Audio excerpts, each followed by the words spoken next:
Sound check. 1, 2, 3. Checking sound. About 12, a little over 12 minutes until kickoff, except there are rumors we may be on a lightning delay here soon, as we have lightning coming toward the area. So just a heads up, we may have a lightning delay. If you could, and we're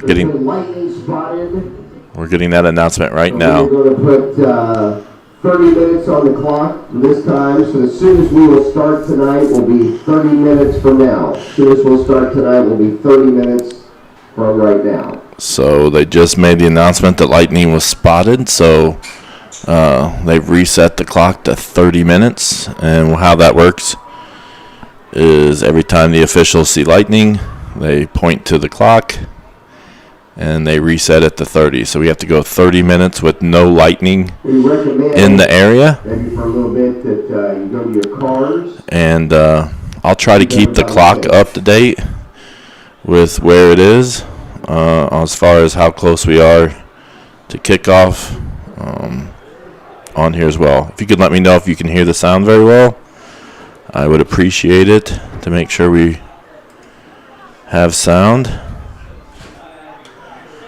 I'm checking a couple things, so hopefully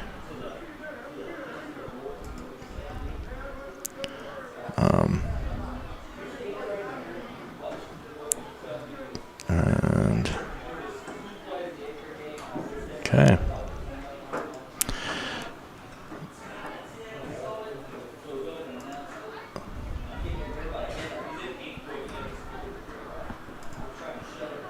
So, okay, we do have sound. So I'm going to put a graphic on here that lets everybody know they're recommending that people go to their cars. And so we have lightning heading into the area. So I'm going to...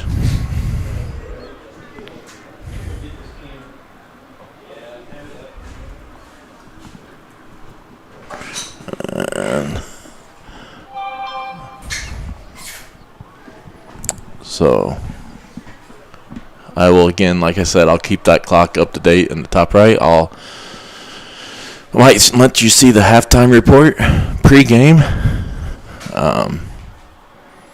So if you want to stick around and see that, see if we can find things for you to watch.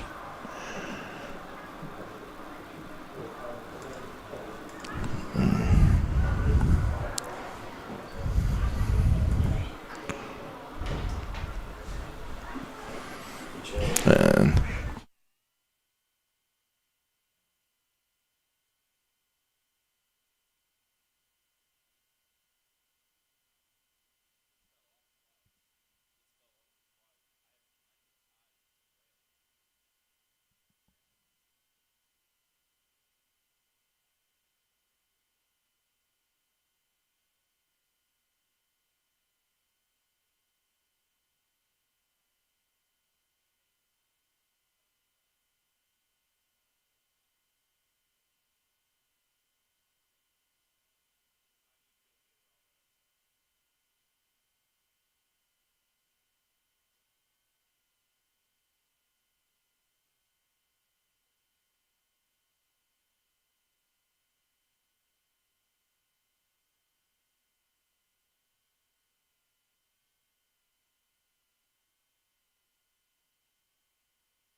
Welcome to our halftime report. I'm Abby. And I'm Evan. We will be talking about our upcoming school news. Our junior class is fundraising for prom by selling signs, $20 each. You can pick these up at the front office or at the football game. Our JAG class is hosting a winter clothing drive. Their boxes are located all around the school.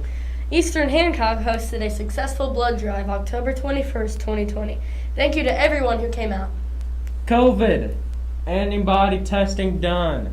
All successful blood drive donations. Now to recap fall sports. Hi, I'm Braden Bish, and I'm going to be talking about cross country. The high school team consists of Ashton Willis, Daniel Campbell, Aaron Serberg, Nick Euler, Brandon Cross, Lucan Edwards, Luke McCarthy, and John Henry Gray. And the middle school team consists of Preston Markley, Caden Powers, Zach Stevens, Zora Coe, and Sydney Johnson. Seniors on the team were Daniel Campbell, Aaron Serberg, and Nick Euler. Ashton Willis was the only girl on the team, and she advanced to regional, while Daniel Campbell, Lucan Edwards, Luke McCarthy also advanced to the regional. Daniel Campbell will run semi-state tomorrow morning at Shelbyville. Good luck, Daniel. 8th grader Preston Markley didn't lose a race the whole season, and was even the individual Hancock County champion and the Mid-Eastern Conference champion. 8th grader Olivia Evans was the individual Hancock County champion as well. On to tennis.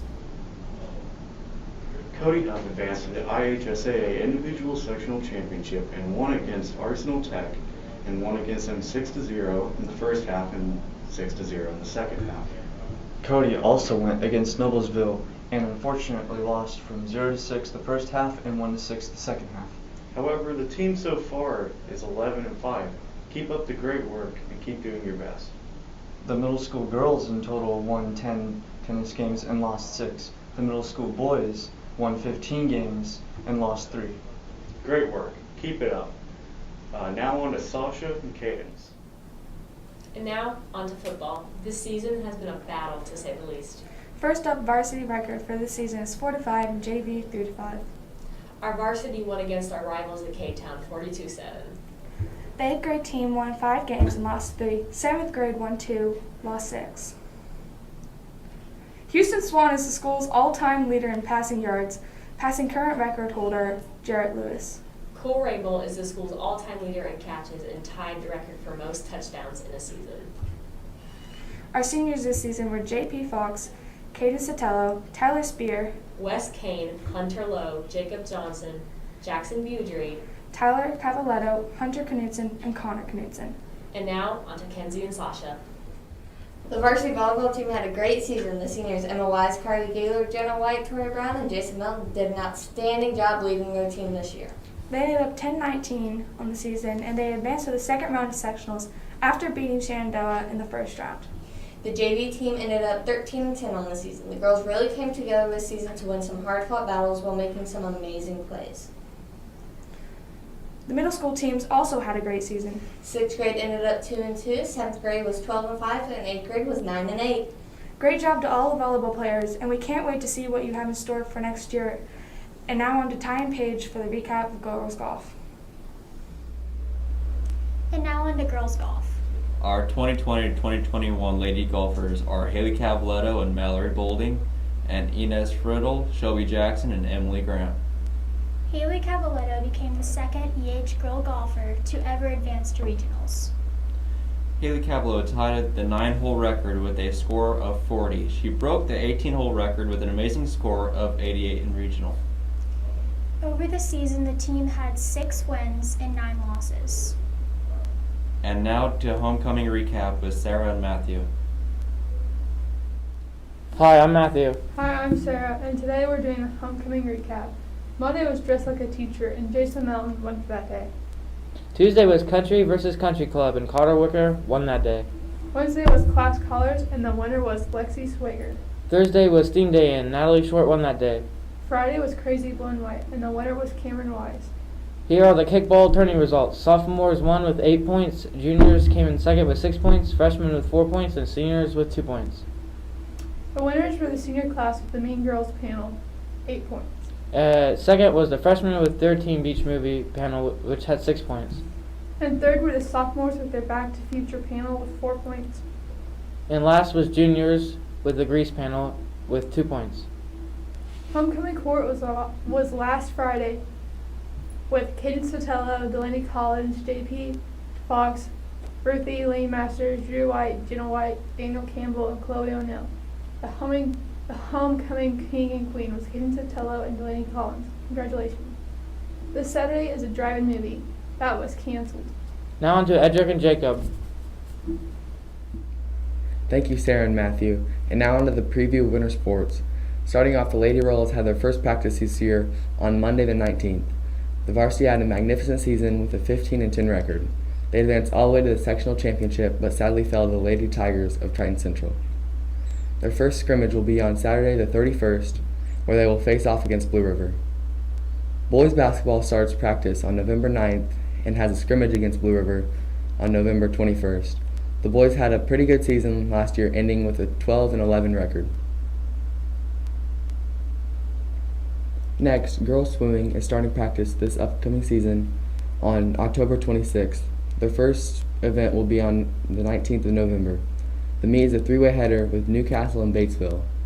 Boys swimming starts practice on November 9th, and just like the girls, have a meet on November 19th. Lastly, the wrestling team starts practice on November 2nd. Their first match is Saturday, November 21st. Now on to credits, and enjoy the rest of the game.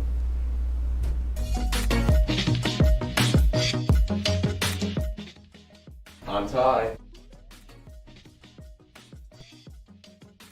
I'm Braden. I'm Wesley. I'm Jonathan. I'm Abby. I'm Evan. Hi, my name's Sarah. Hey, I'm Sasha. Hey, I'm Kinsey. I'm Matthew. I'm Paige. I'm Cadence. Hey, I'm Edric.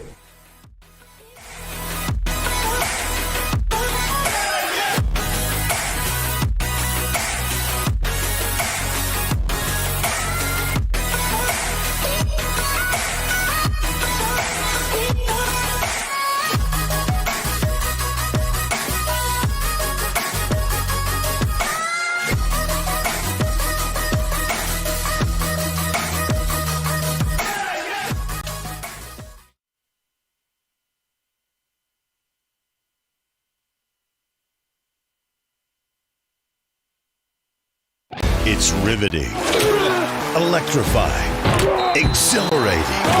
It's what the Indiana High School football tournament is all about. And this is Sectional Weekend. Follow your hometown team in person, on the radio, or at IHSAATV.org. This is your team. This is your community. This is your IHSAA. Your support has never been needed more than right now.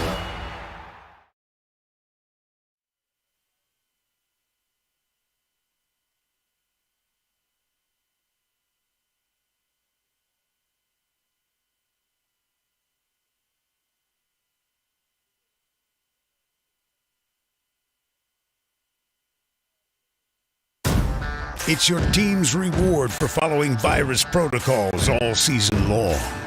It's high school football tournament time in Indiana, and this is Sectional Weekend. Follow your hometown team in person, on the radio, or at IHSAATV.org. It's been a tough year. Your school has earned this. You deserve this. This is your IHSAA.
After a short lightning delay, we're at Charlottesville, Indiana for this sectional game between the Eastern Hancock Royals and the Shenandoah Raiders. So thank you for waiting, and we're getting ready to finally have the national anthem. So we'll pause a moment for that.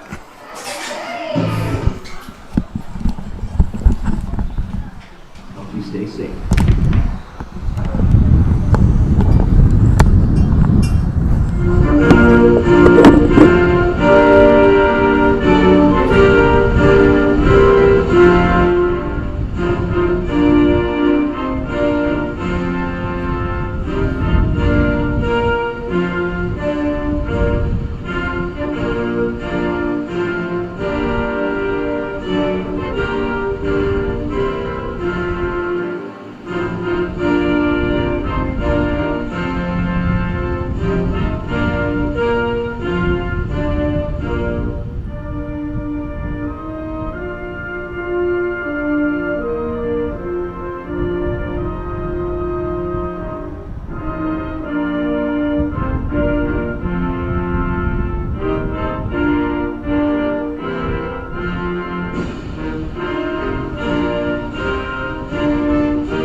Good evening and welcome to Eastern Hancock High School for tonight's Sectional 38 opening round matchup between the visiting Shenandoah Raiders. All right, so thank you for sticking with us here during that delay.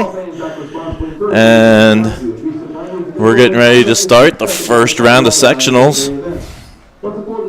And obviously, we've had all kinds of technical difficulties. Our cameras fell over twice with the wind, and we thought we had broke off something, so luckily it's working. And then the electronics and rain don't mix real well. So thank you for joining us, and we will hopefully have a good contest here. It's going to be wet, obviously. Still raining, but there was lightning heading into the direction of the area, and so they decided to have a little bit of a delay, about 45 minutes, and we're finally getting ready to start the tournament play. Few things here of kind of where this is going. The tournament bracket here, there you can see there at the bottom, they will play the winner of Cecina. The winner of this game will play the winner of Cecina and Centerville. If Eastern Hancock wins, next week would either be home versus Centerville or away against Cecina, depending on who wins that. Shenandoah would be home no matter what, whether they play Centerville or Cecina. So that's kind of the looking ahead. And I believe I heard the Royals are going to receive. And it's pretty windy. Like I said, our camera's blown over twice, and it's on a tripod, and so that's how strong the wind is. So see how that affects the Royals' passing game. Obviously going to need to be able to run the ball a little bit. It's going to be a slippery field. I think a key for the Royals is to control golf for the Raiders. He hurt the Royals last time with rushing for 97 yards and 2 touchdowns, and he passed for 109 yards and 2 touchdowns the first time they played just a couple weeks ago. He only threw 8 passes, but was very efficient, 6 for 8 for 109 yards and 2 touchdowns. And so that is Tanner Goff, number 7. And it is going to be difficult. I'll do the best I can. We got wet windows, and the Raiders are in their white uniforms with, I believe, gold numbers, and so that's kind of hard to see. Royals are in their blue uniforms with white numbers. And so we'll do the best we can with that. Already 129 viewers. So thank you for joining us. Share it out there. We are only on YouTube, so there may be people trying to find us on Facebook or Twitter. And the kickoff is underway. And the Royals return it and get it to about the 35-yard line. And I think it's ball security a little bit here. Controlling,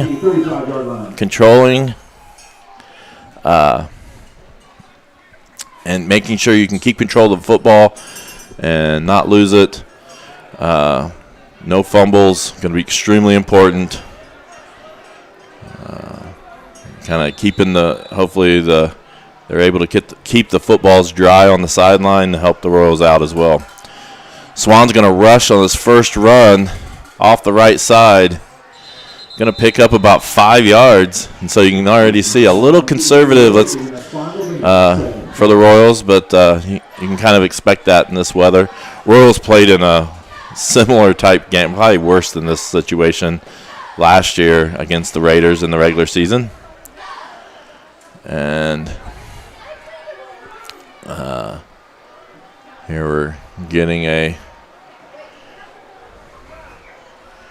14 seconds on the play clock. And Swan is going to take the snap. He's going to hand it off right up the middle to Arnold. He's going to pick up about 2. And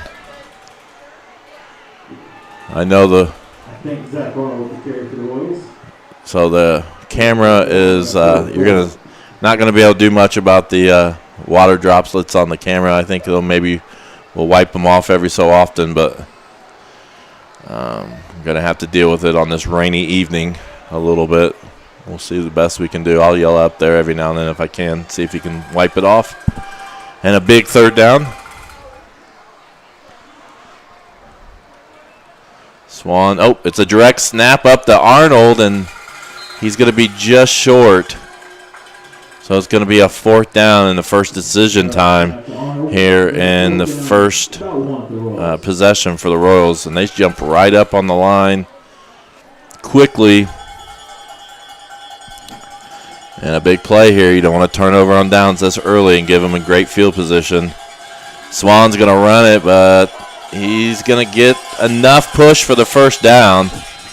So he is going to get a gain of about 2. Do want to mention I am by myself this evening. We've tried to get a couple students from my class and then some other people, but everybody had commitments or illness. So it's just me this evening. Sorry about that. And now we're going to run off the left side. And it's got to be a little slippery. Not able to really plant and go. And Zach's going to have a no gain here. It's going to force a 2nd down and 10.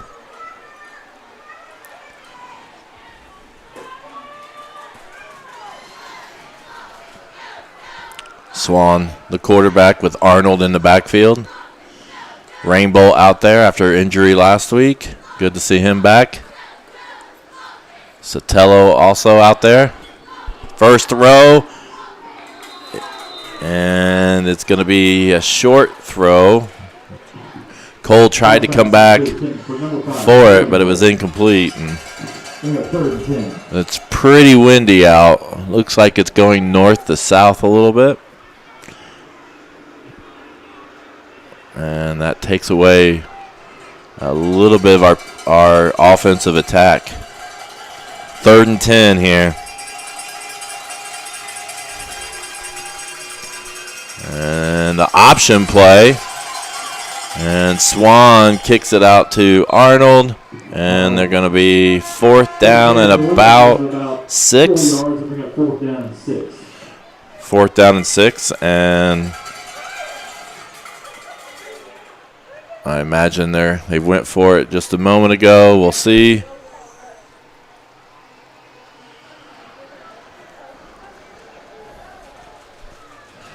Could be a quick kick.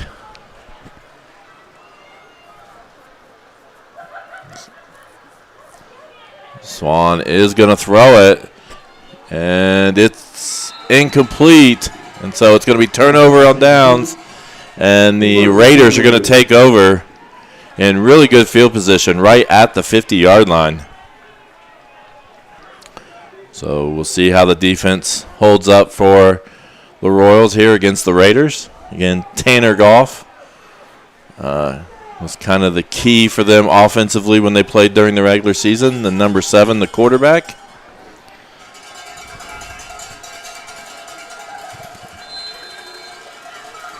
Again, I have a hard time probably seeing the Raiders' numbers, so Goff looks like he hands it off, and looks like there's a holding call early, and it's going to be a penalty on the Raiders early on, I believe. See if I can see what number that was. Nope. So it's going to be a holding call. They threw that immediately as soon as the play started, so really early. Oh, yep. Someone just let me know. I'm trying to. I did not get the clock going. There's actually 8 minutes. So I will try to keep the clock close, but was not paying attention.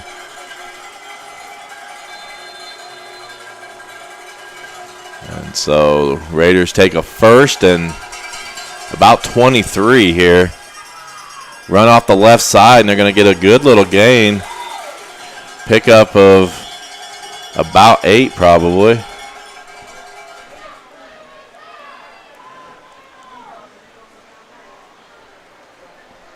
Luke Hall is the ball carrier for the Raiders. They'll bring up second down and 18. And Raiders snap it. Goff hands it off the left side. And again, it's going to be 3rd and long here. And then previous meeting, Goff, like I said, he was 6 for 8 passing. In our first meeting, 2 touchdowns, 109 yards, so very efficient. Didn't throw it a lot, but when he did throw it, it was very productive. And the rain seems to still coming down really hard.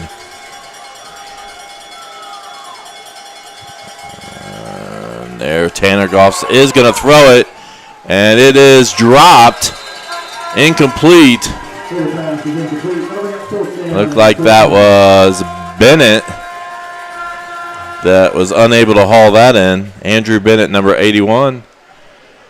And it's going to be a 4th down and about 13. So I expect a punt.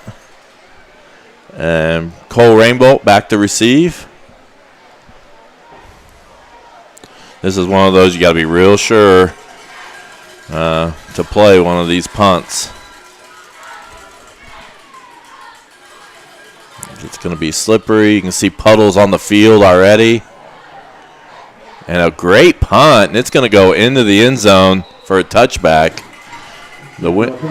So I believe, as you can see, that I don't know how well you can see the rain. The rain is blowing from west to east. So the Royals currently going against the wind, while the Raiders are going with the wind.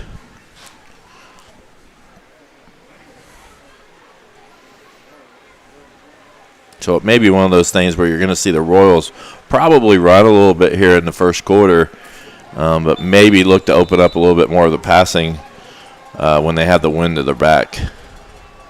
We'll see. Swan takes a snap, and he hands it off the left side, and really nowhere. And I believe that was Jacob Johnson with a no gain.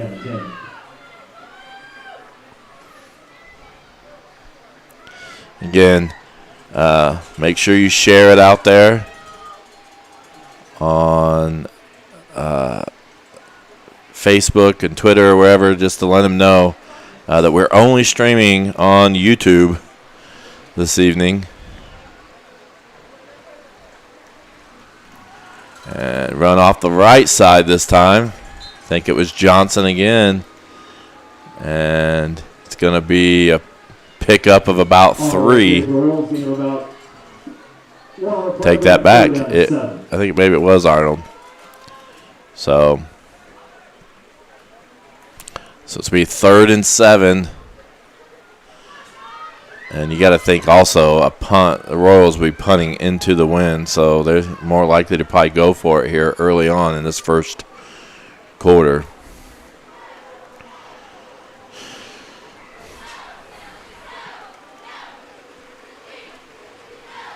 Swan hands it off the left side, and he does break free, and he's going to get a first down. Zach Arnold gets a first down, and the Royals move the chains. So the best offensive play for either team at this point. And again, I know, just to understand the clock is a suggestion. I will do the best I can. It is actually 5 minutes and 20 seconds here remaining in this first period. Normally I have my student helper run the clock and scoreboard, and Zach's going to lose a bunch of yards there.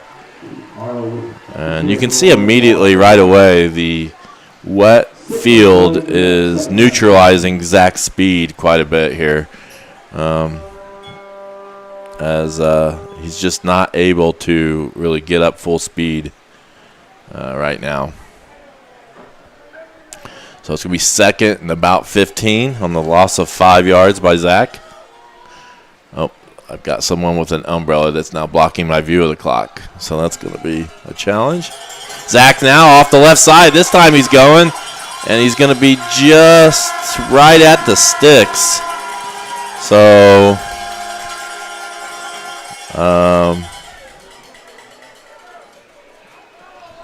it's going to be, they are going to give him the first down. So good run again by Zach Arnold.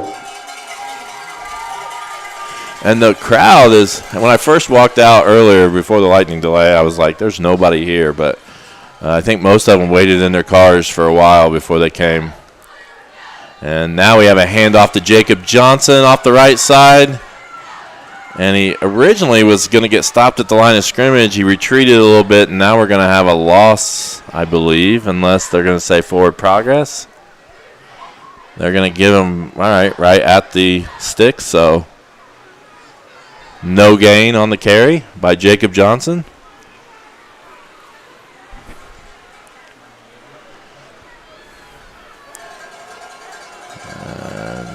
Let's see, Sotelo and Rainbow on the near side. And Arnold in motion. They hand off a draw play to Jacob Johnson, but he's doesn't fool the Raiders, and that's a loss on the up play. Or no gain.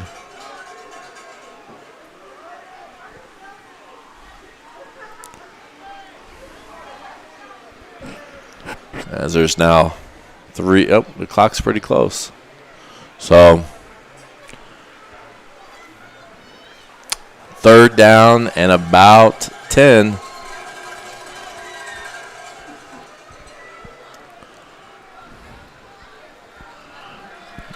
Swan's going to try to run it, and he's not able to go anywhere, and he's going to get a loss. And you can see the weather's definitely playing with our typical game plan here. And it's going to be 4th down. And the wind blowing heavily against the Royals. O'Neal and Arnold are the wideouts on the far side. Rainbow and Sotelo on the near side. Johnson in the backfield with Swan on this 4th and 11. They're going to get a flag. They're going to get 5 yards here, make it a little bit more manageable 4th down. Penalty against the Raiders, their 2nd for the game. Offside, Raiders.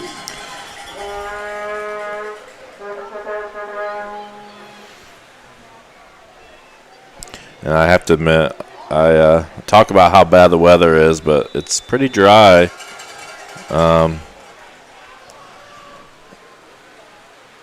Here in the press box, luckily. 4th and 7.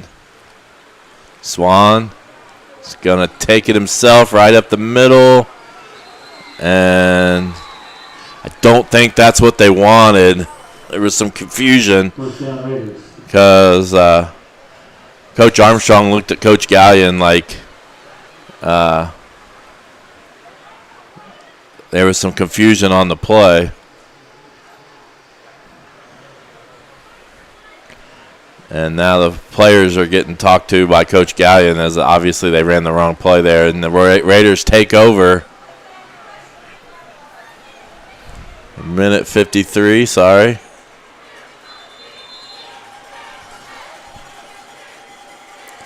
And I can't do anything about the camera upstairs. And a carry off the right side. It's going to go nowhere. You got to think, just if somebody can break a big play, it's going to be huge in this game. Points are going to come at a premium. Last time they played on a dry field, it was 28-21. The Raiders won.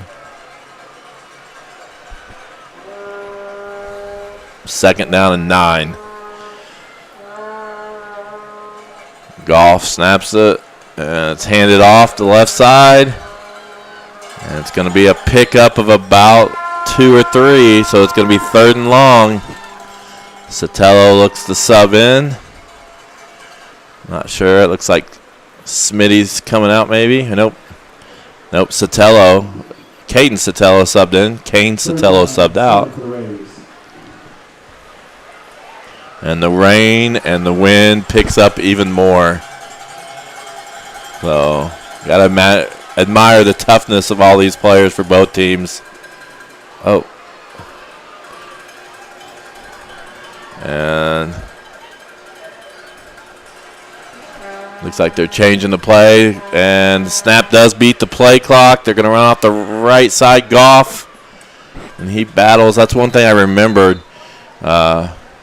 In the regular season matchup, Goff just kept moving the pile. And it's going to be a 4th down and 1. And they may just let the quarter end here. The first quarter looks like it's coming to a close.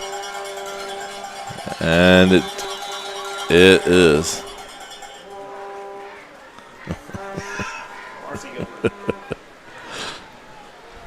So, yeah, we understand the. That'll bring us to the end of a very quick first quarter. So it's going to be the second quarter. Let me get things reset. All right, and they're going to switch ends, which is going to be a major factor in this game because there's definitely a with the wind and against the wind situation here. But the people running the camera are upstairs, and so we're not able to communicate with them. So hopefully they wipe off the camera every now and then. I think he can see. So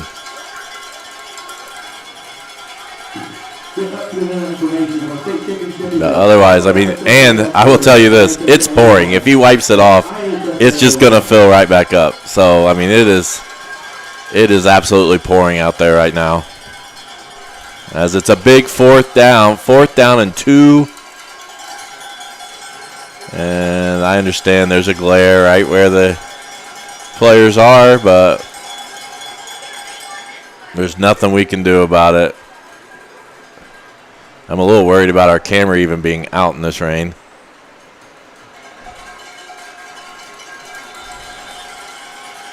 So, all right, here's a play. 4th down, and Goff's going to carry it right up the middle, and it's going to be close. It's going to be right at the sticks. And waiting for a signal. Oh, and they're going to call on the sticks. So I didn't even start the clock, so I'll start it to get it corrected. So it's going to be real close. Again, while we're waiting, subscribe to our YouTube channel at EH Athletics. We're well over 730 subscribers, I believe. We're also on Facebook. Follow us and like us there, though we're not streaming there. Typically we do, except during sectional. We're only allowed to stream to one location. And then Twitter. Follow us on Twitter. And sometimes we're streaming there. I believe it was a first down. And the Raiders get a new set of downs.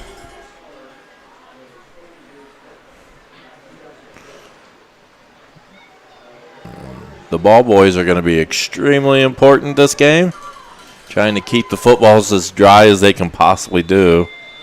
Though I don't think they have enough towels for this game. Snap to Goff. He's going to run off the right side again.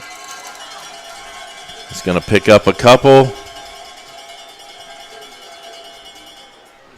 Do want to thank Barn Talk Livestock for sponsoring this live stream.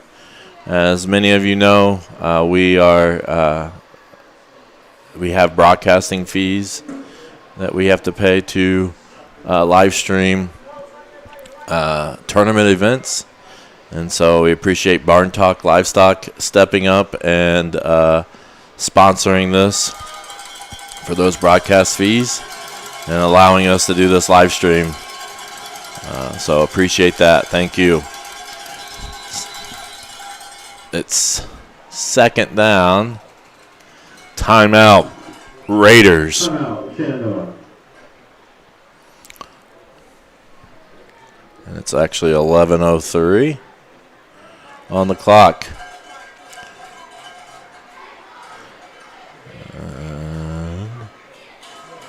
I tried to talk some people into some students to help me out this evening. I was like, it's going to be dry, and some of them never took me up on the offer, so it's just me this evening. A couple things we really want to mention. The junior class is selling yard signs for $20. It looks just like the design you see there, and that $20 goes to fundraising for the 2021 prom. So if you're interested in that, check out easternhancock.org website. And second down, and it's going to be run off the right side, and they're going to be pushed out of bounds for just a couple yard gain. And I think that's what we're going to see a lot of this evening is some just grind it out. 2 yard gains, 2 yard gains, 3 yard gains. As long as you're moving forward, it's productive. So it's going to be important in this ball game. Third down at about 5.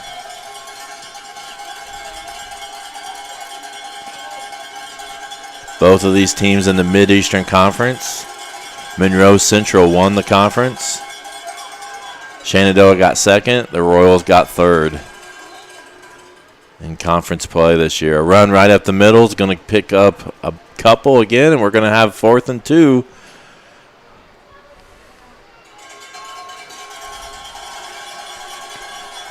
Yeah, I didn't start the clock, but we'll get it.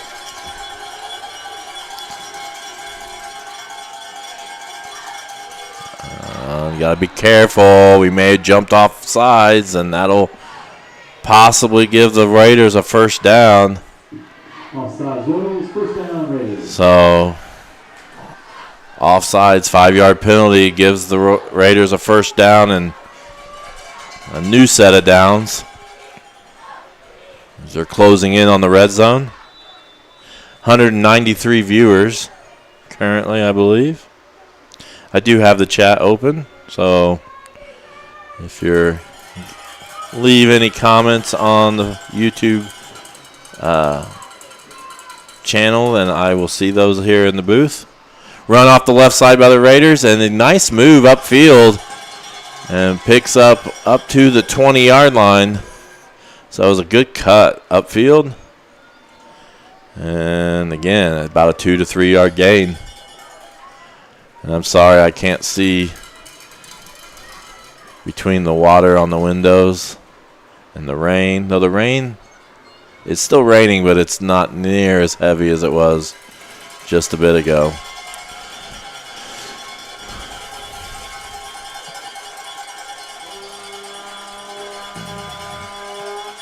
Goff is going to take it off the left side, and he's got an opening, and he may score. There was a flag thrown, though, real early, immediately, right at the snap. So we'll see what that is. So the flag was thrown immediately as soon as the snap, so it makes you wonder if it was someone lined up offsides or.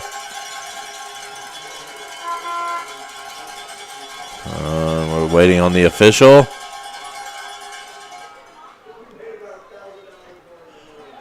A hold against the Raiders. And that's going to push them back 10 yards. So a big.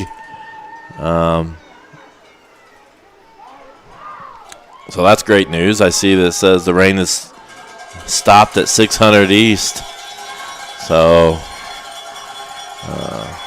It'd be nice to see this game get played in a little bit better conditions here, but that penalty crucial because it looked like they may score on that play. Now it's a 2nd and 20. Tanner Goff off the right side, and he's going to pick up most of the penalty yardage. Get that back.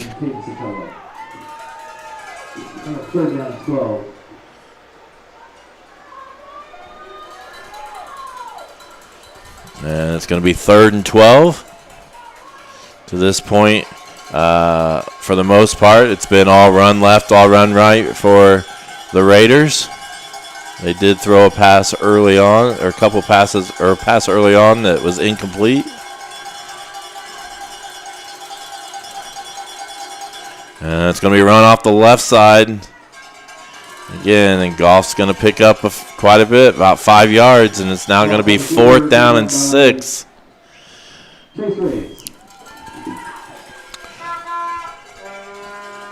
So one thing, like I mentioned, Goff always seemed to move the pile forward when we played him last time. It was hard to bring down and kept moving it. Well, Coach Dowd, you could have joined me. So it's kind of lonely here, but 4th down and 8. And a pass on the flag again, real early. And it's going to be a 1st down Raiders on the throw into the flat. 1st down Raiders, there is a flag on the flag. And again, there's been a few flags. They've been thrown almost immediately at the snap, I've noticed. Illegal shift, it looks like. Or illegal formation, but it's against the Raiders. And so after maybe getting a 1st down, now it's going to be 4th down and about 13.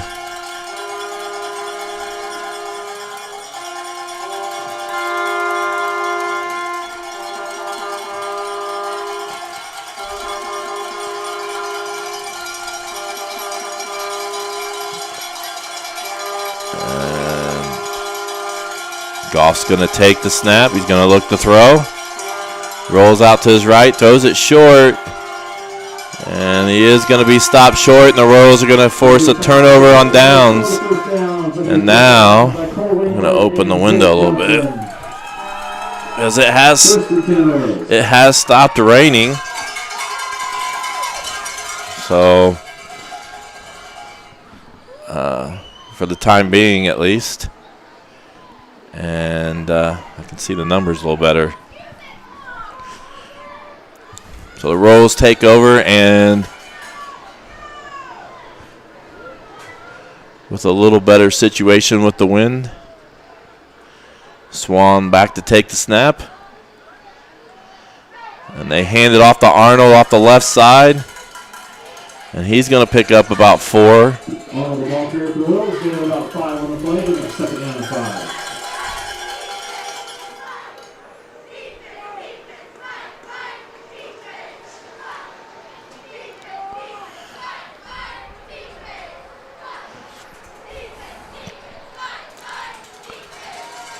And second down and about 5. And a handoff up the middle this time.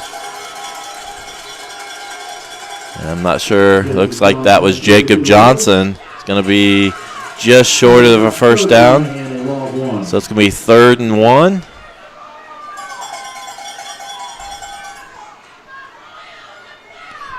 And again, the clock's off. I'll get it semi-corrected.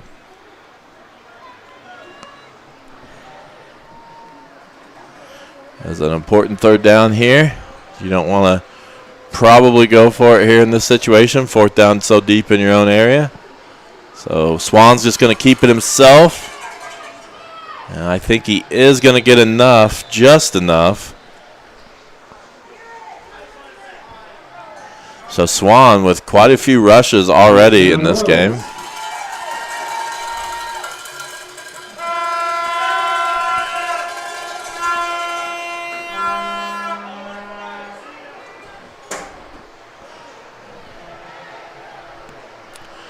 And a first down.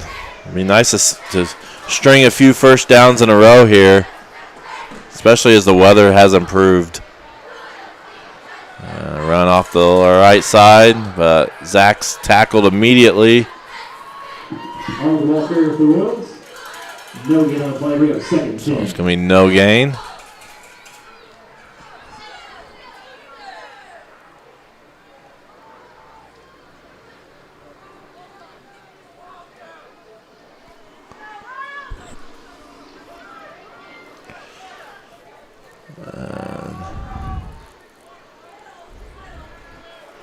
Looks like Arnold is going to take the snap at quarterback there, and he's going to run. So Swan moved out to the wide out position, and Zach took the direct snap. But it only gains a couple. So it's going to be 3rd and 8.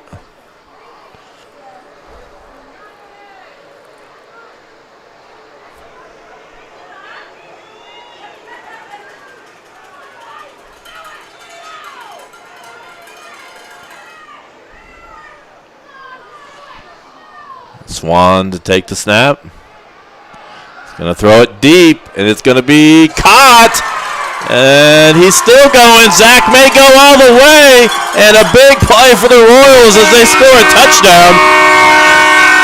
On a good pass from Houston Swan to Zach Arnold. So the wind, if there is wind now, it's heading in that direction. So we're in this quarter, we should be able to throw it just a little bit better than we could in the first. And you can see it right there. Well thrown ball from Swan to Arnold. And once Arnold gets behind the defense, it's over. And Zach be interested. And Zach just ran all the way to the end zone.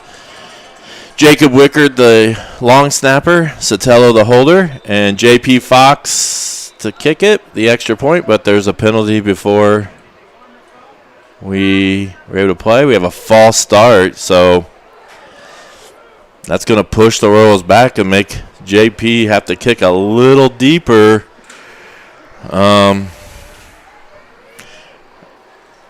So JP's had a good season kicking extra points. Like I said, freshman Jacob Wickard, the long snapper, Caden Sotelo, the holder, and JP Fox, the kicker.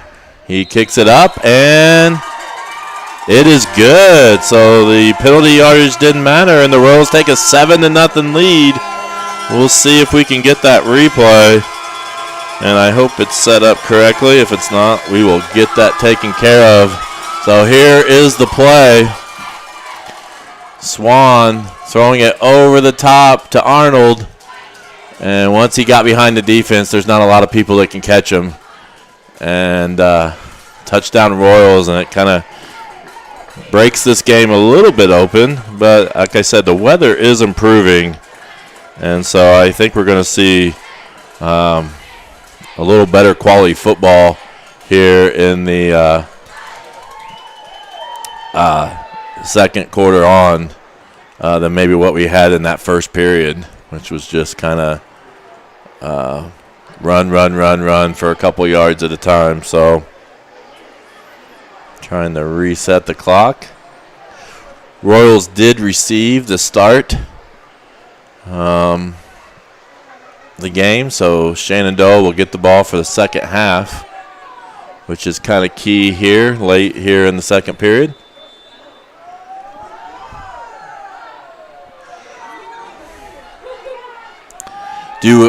Would like you to stick around for the halftime report that my class put together. They're going to recap all the fall sports as well as the homecoming week last week and a little preview for the winter sports season. So looking ahead at the different winter sports high school teams and what's to come here. And so if you stick around for that, I'll be playing that. We do not the band is not here this evening, so I'll start that probably right away at halftime.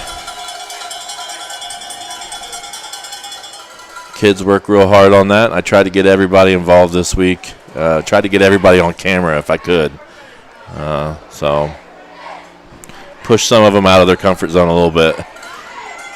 And run off the right side by the Raiders.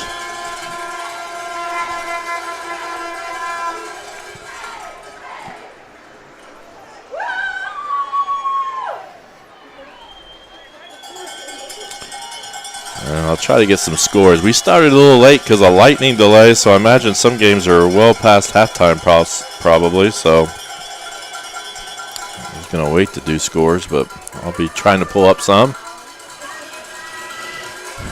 And Tanner Goff takes the snap. He runs off the right side, and he can see he's getting a little better footing as well, and he's going to get a good little gain to 7 yards.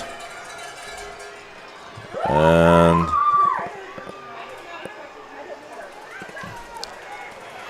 it's going to be a first down Raiders.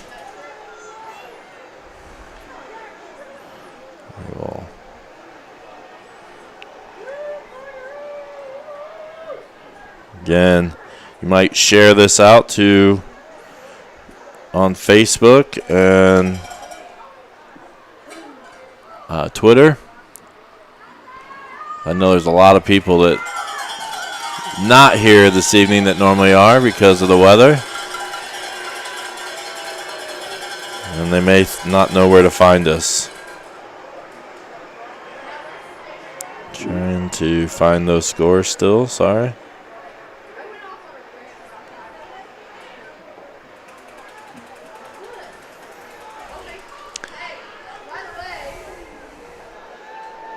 Personal foul, face mask, Royals. Oh, face mask against the Royals is going to give them a big penalty and going to move the Raiders into the past the 50-yard line, across midfield.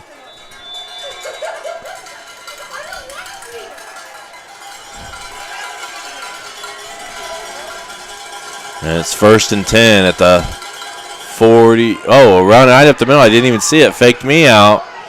And they're going to get down to the 30-yard line, the Raiders, and to pick up another first down. So you can see both teams getting a little bit better offensively as the rain has now stopped.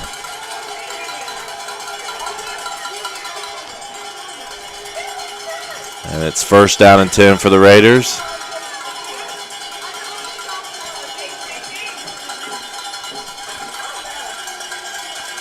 And Goff runs off the right side. Good tackle there. See if I can see who gets up. That's 51, Connor Knudsen. And he gets a great tackle there A few scores in our sectional. Heritage Christian leading Winchester 35-0. Cecina leading Centerville 20-0. That's the game that the winner of this game would play next week. And a run right up the middle. So Cecina currently leading Centerville 20-0. If the Raiders win, that would be, if Cecina wins, that would be at Shenandoah. If the Royals win, that game would be played at Cecina. And a run off the left side by the Raiders with some blocking. It's going to get it out to about the 20, and the Raiders picking up some momentum here. There's actually 40 seconds remaining. And just please remember the clock is a suggestion. So 35 seconds. I think the Raiders still have 2 timeouts. 31 seconds. They may have just used one, or that because the clock stopped.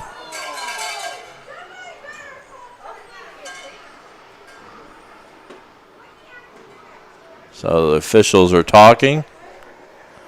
See if we can get a few other scores while we're waiting.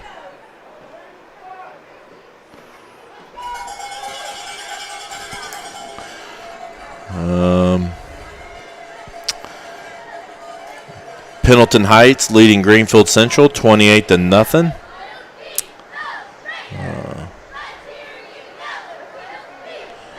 Tri leads 21-7. Not sure who they're playing. Tri is, I don't have that game.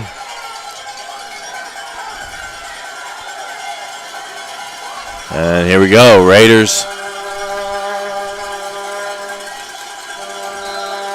And there was, well, they started to snap it while the official was winding the clock. So the official, I don't think, readied the ball for play. And the Raiders snapped it. So we're going back to, it's actually 39 seconds here. Now the official marks it, the clock. And the Raiders snap the ball. Goff's going to run off the left side. Tries to cut it up the middle. He breaks a few tackles. He's still going. And he gets it all the way down to like the 7-yard line.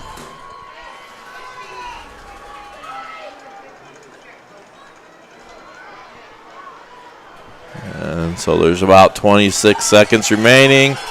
And the clock runs. And, almost a bad snap, but Goff reels it in. And I think I saw a flag thrown. So a flag thrown immediately. Someone lost a helmet. And waiting for the officials.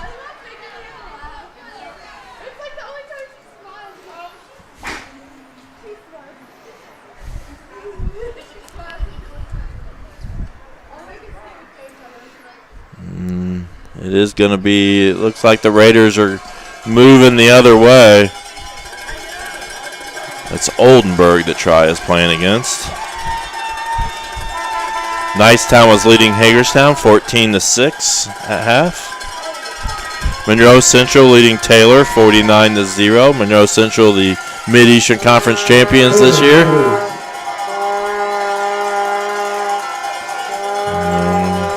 That's all the scores I have currently. The Greenfield Central game is now a halftime score, 28-0 Pendleton Heights. And Goff takes the snap. He fumbles the ball. He jumps on it, but we'll see who gets it.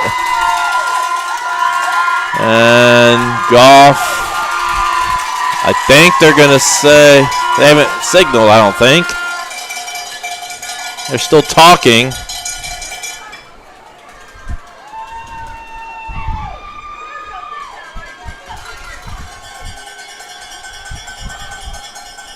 take it that. So timeout by the Raiders, I believe. I think the Raiders got back on it. The fumble.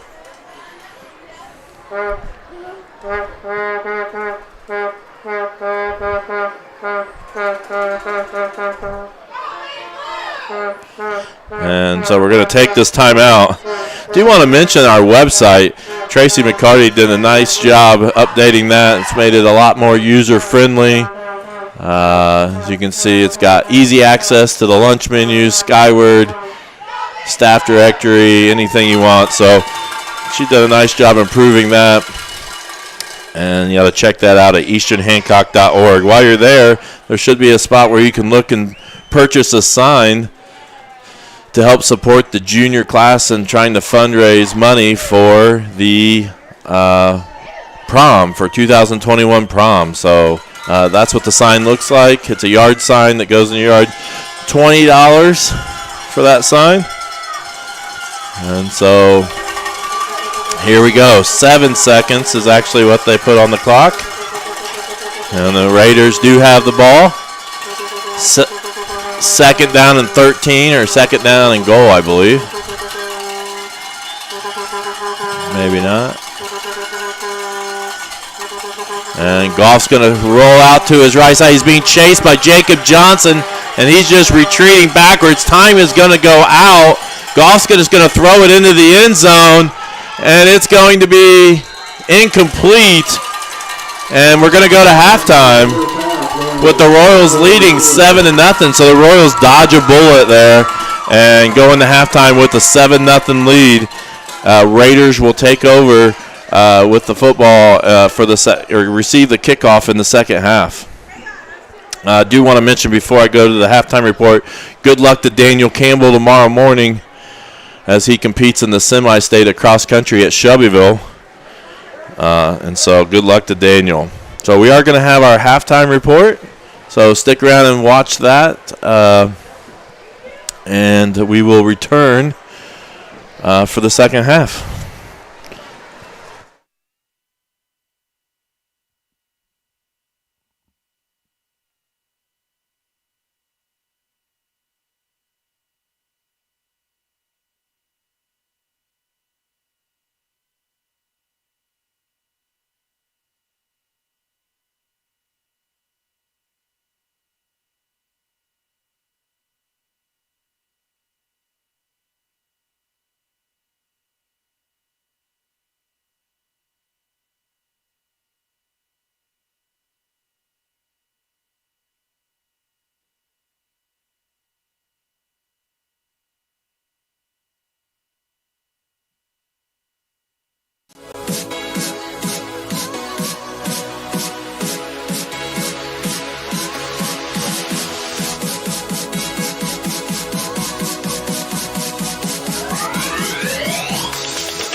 Welcome to our halftime report. I'm Abby. And I'm Evan. We will be talking about our upcoming school news. Our junior class is fundraising for prom by selling signs, $20 each. You can pick these up at the front office or at the football game. Our JAG class is hosting a winter clothing drive. Their boxes are located all around the school. Eastern Hancock hosted a successful blood drive October 21st, 2020. Thank you to everyone who came out. COVID. Antibody testing done. All successful blood drive donations. Now to recap fall sports. Hi, I'm Braden Bish, and I'm going to be talking about cross country. The high school team consists of Ashton Willis, Daniel Campbell, Aaron Serberg, Nick Euler, Brandon Cross, Lucan Edwards, Luke McCarthy, and John Henry Gray. And the middle school team consists of Preston Markley, Caden Powers, Zach Stevens, Zora Coe, and Sydney Johnson. Seniors on the team were Daniel Campbell, Aaron Serberg, and Nick Hewlett. Ashton Willis was the only girl on the team, and she advanced to regional, while Daniel Campbell, Lucan Edwards, Luke McCarthy also advanced to the regionals. Daniel Campbell will run semi-state tomorrow morning at Shelbyville. Good luck, Daniel. 8th grader Preston Markley didn't lose a race the whole season and was even the individual Hancock County champion and the Mid-Eastern Conference champion. 8th grader Olivia Evans was the individual Hancock County champion as well. On to tennis. Cody Huff advanced to the IHSAA individual sectional championship and won against Arsenal Tech and won against them 6-0 in the first half and 6-0 in the second half. Cody also went against Noblesville and unfortunately lost from 0-6 the first half and 1-6 the second half. However, the team so far is 11-5. Keep up the great work and keep doing your best. The middle school girls in total won 10 tennis games and lost 6. The middle school boys won 15 games and lost 3. Great work. Keep it up. Now on to Sasha and Cadence. And now, on to football. This season has been a battle, to say the least. First up, varsity record for this season is 4-5 and JV 3-5. Our varsity won against our rivals at K-Town 42-7. The 8th grade team won 5 games and lost 3. 7th grade won 2, lost 6. Houston Swan is the school's all-time leader in passing yards, passing current record holder Jarrett Lewis. Cool Rainbow is the school's all-time leader in catches and tied the record for most touchdowns in a season. Our seniors this season were J.P. Fox, Caden Sotelo, Tyler Spear, Wes Kane, Hunter Lowe, Jacob Johnson, Jackson Budry, Tyler Cavaletto, Hunter Knudsen, and Connor Knudsen. And now, on to Kenzie and Sasha. The varsity volleyball team had a great season. The seniors Emma Wise, Carly Gaylor, Jenna White, Tori Brown, and Jason Melton did an outstanding job leading their team this year. They ended up 10-19 on the season, and they advanced to the second round of sectionals after beating Shenandoah in the first round. The JV team ended up 13-10 on the season. The girls really came together this season to win some hard-fought battles while making some amazing plays. The middle school teams also had a great season. 6th grade ended up 2-2, 7th grade was 12-5, and 8th grade was 9-8. Great job to all the volleyball players, and we can't wait to see what you have in store for next year. And now on to Ty and Paige for the recap of girls golf. And now on to girls golf. Our 2020-2021 lady golfers are Haley Cavaletto and Mallory Bolding, and Inez Friddle, Shelby Jackson, and Emily Grant. Haley Cavaletto became the second girl golfer to ever advance to regionals. Haley Cavaletto tied the 9-hole record with a score of 40. She broke the 18-hole record with an amazing score of 88 in regional. Over the season, the team had 6 wins and 9 losses. And now to homecoming recap with Sarah and Matthew. Hi, I'm Matthew. Hi, I'm Sarah, and today we're doing a homecoming recap. Monday was dressed like a teacher, and Jason Melton won for that day. Tuesday was country versus country club, and Carter Wicker won that day. Wednesday was class colors, and the winner was Lexi Swager. Thursday was theme day, and Natalie Short won that day. Friday was crazy blue and white, and the winner was Cameron Wise. Here are the kickball tourney results. Sophomores won with 8 points, juniors came in second with 6 points, freshmen with 4 points, and seniors with 2 points. The winners were the senior class with the Mean Girls panel, 8 points. Second was the freshman with their Teen Beach Movie panel, which had 6 points. And third were the sophomores with their Back to Future panel with 4 points. And last was juniors with the Grease panel with 2 points. Homecoming court was last Friday with Caden Sotelo, Delaney Collins, JP Fox, Ruthie, Lane Masters, Drew White, Jenna White, Daniel Campbell, and Chloe O'Neill. The homecoming king and queen was Caden Sotelo and Delaney Collins. Congratulations. This Saturday is a drive-in movie. That was canceled. Now on to Edric and Jacob. Thank you, Sarah and Matthew. And now on to the preview of winter sports. Starting off, the Lady Royals had their first practice this year on Monday the 19th. The Varsity had a magnificent season with a 15-10 record. They advanced all the way to the sectional championship, but sadly fell to the Lady Tigers of Triton Central. Their first scrimmage will be on Saturday the 31st, where they will face off against Blue River. Boys basketball starts practice on November 9th and has a scrimmage against Blue River on November 21st. The boys had a pretty good season last year, ending with a 12-11 record. Next, girls swimming is starting practice this upcoming season on October 26th. Their first event will be on the 19th of November. The meet is a three-way header with Newcastle and Batesville.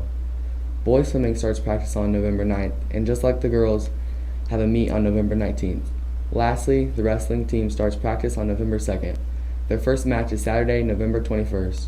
Now on to credits, and enjoy the rest of the game.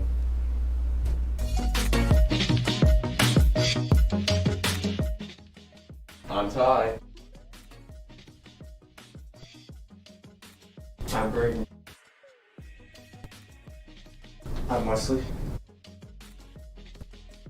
I'm Jonathan. I'm Abby. I'm Evan. Hi, my name's Sarah. Hey, I'm Sasha. Hey, I'm Kinsey. I'm Matthew. I'm Paige. I'm Cadence. Hey, I'm Edric.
It's riveting, electrifying, exhilarating. It's what the Indiana High School football tournament is all about. And this is Sectional Weekend. Follow your hometown team in person, on the radio, or at IHSAATV.org. This is your team. This is your community. This is your IHSAA. Your support has never been needed more than right now.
It's your team's reward for following virus protocols all season long.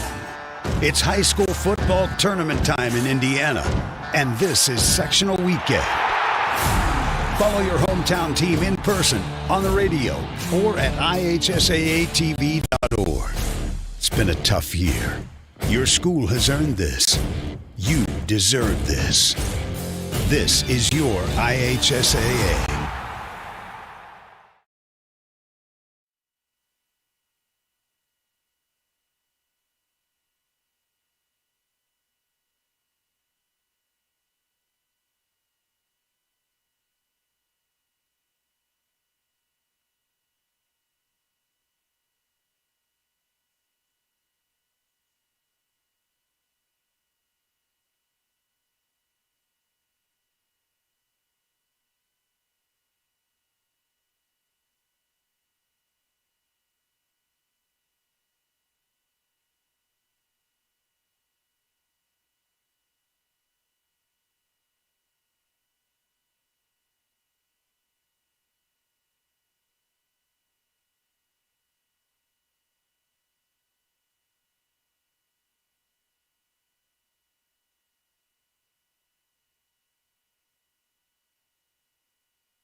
All right, we're about back for the second half, and I have a student that's joined me. He's found out that the press box is a warm location and a fairly dry location. We have a little bit of water, but Cameron Wise is here.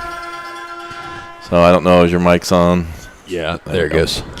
So, and the rain has returned, and the wind has returned, and so when it was starting to look like it was going to dry out, and we're going to have a little bit of a different football game as that second period was coming along.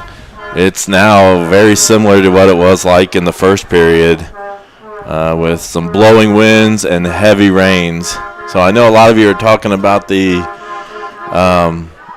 water on the lens, but I promise you as soon as he wipes them off, it's going to just cover right back up. And so he's trying his best up there, and the fact that he's out in the rain and I'm in the warm press box, I don't really want to tell. Here. He's doing a great job out there. So the Royals are going to kick off to the Raiders, and I think everything is set up. I didn't get very many. Period. Just so. Yeah, it is set. It's set up right. When you hit start, it'll start the time. Royals lead at 7-0.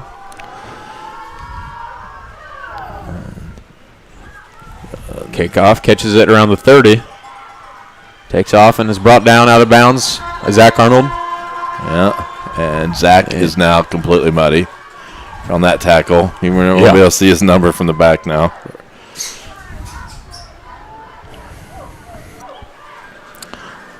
I was afraid they were going to call late hit there or something. Yeah, I thought they might have as well. It is now 1st and 10 from the 37-yard line. And I'll try to keep up a little better on although we didn't have too many highlights in the first half. And if you were with us right before the half, you saw Shenandoah almost scored. How close do you think they got there? I was down on that end, but it was hard to tell. They got the penalty. It was like a 13-yard. Yeah. 13, I think, yards away. And again, you're going to see this run right, run left, run up the middle, kind of a ball game right now because the wind is just blowing in sheets with the rain. Basically most of the fans retreated to their cars in the parking lot. Some are probably still out there. Yeah, some of them might be watching us from the parking lot. I would not be surprised. Mm-hmm. Our views are up quite a bit just because of this weather. I haven't seen it. My numbers haven't updated lately, but right around 200 at some points. So hopefully people return from the first half as the Royals lead 7-0. Shenandoah looks to snap it in the muddiest part of the field. Shotgun formation, takes a snap, hands it off, running around the right side. And still going. Pick up a first down. And right now, if you can get a big play, that's huge in this game because big plays are going to be hard to come by. And Zach's touchdown early is the difference. That was right when I walked in. I saw him. I heard the cheers, and then I saw him running right towards me, and he scored the touchdown. So that's the difference in the game is a big play, really.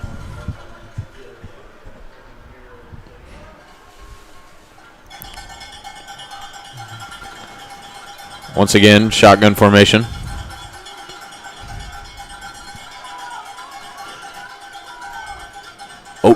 Bad snap. Fumbled snap, picks it up, and falls right in the mud.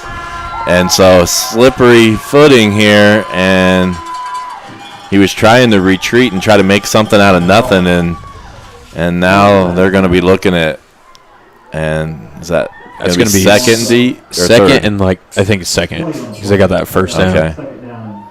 2nd and 30. Wow. Yeah, I don't think it's that far. 2nd and 25. 25. Okay. He overestimated that a little bit. The PA. I've seen a few of those high snaps this game from the short amount of time that I've been here. But one cost them right before halftime. Similar type. A little weird pass there, kind of a shovel pass. Yeah. And get him on the ground. It's going to bring up 3rd down. And so it's going to be 3rd and really long. Trying to check to see if numbers. Oh, I have 241 on here, so this isn't updated. Or actually, it is 239. Whoa. So over 200. I think that's our highest of the season, which breaks our record from the New Albany game. Quarterback looks to run it, and it's taken down. Quarterback keeper for Raiders over at 4th down. It's going to be about 4th and 14. The winner of this game will take on the winner of Centerville and Cecina, and at last check, Cecina was leading that. What was it, 26-7? Yeah. So 26-7, Cecina was leading that game. If Cecina wins, then we play at Cecina. If Centerville wins, then it's another home game. Yep. But Centerville, you were saying, looks to be the tougher competition, so it might be best if Cecina wins that, even if it is away. High kick. And they just let it roll, and probably a smart decision not to have anybody back, because you can't imagine on a wet field it's going to be slippery, and the ball's probably not going to roll very far. No, and the wind going that way, you're going to underestimate it. So overestimate it. Safest play there was just keeping away from it. Yeah. One advantage of Cameron coming at halftime too is the clock is more likely to be closer to correct. Yeah. Let's see, 8. It's close. It's within 10. So much better than it was in the first half. So if the Raiders win, they would be home against either one, Cecina or Centerville. Oh, I believe Zach Arnold just swallowed up there by Shenandoah defender. Yeah, that's been a new play. I haven't seen that all year, but they've been direct snapping it to Zach this game, which is something that I haven't seen them do throughout the season, really. Was that how we scored that touchdown on that play? No, it was a long pass. Oh, really? Okay. Yep. One of our few long passes we've even attempted. You know, Zach's really been known for doing well against Shenandoah in all sports. Basketball, I remember a couple years ago, he made a game-winning shot to beat Shenandoah. He made a great run a couple years ago in football to beat him. And in this one, he's got the only points so far. Yep. And I would say if there was an advantage, Royals have the advantage as far as the wind. I think the wind is blowing east, somewhat toward the east. Mm-hmm. So the wind would be somewhat to their back right now.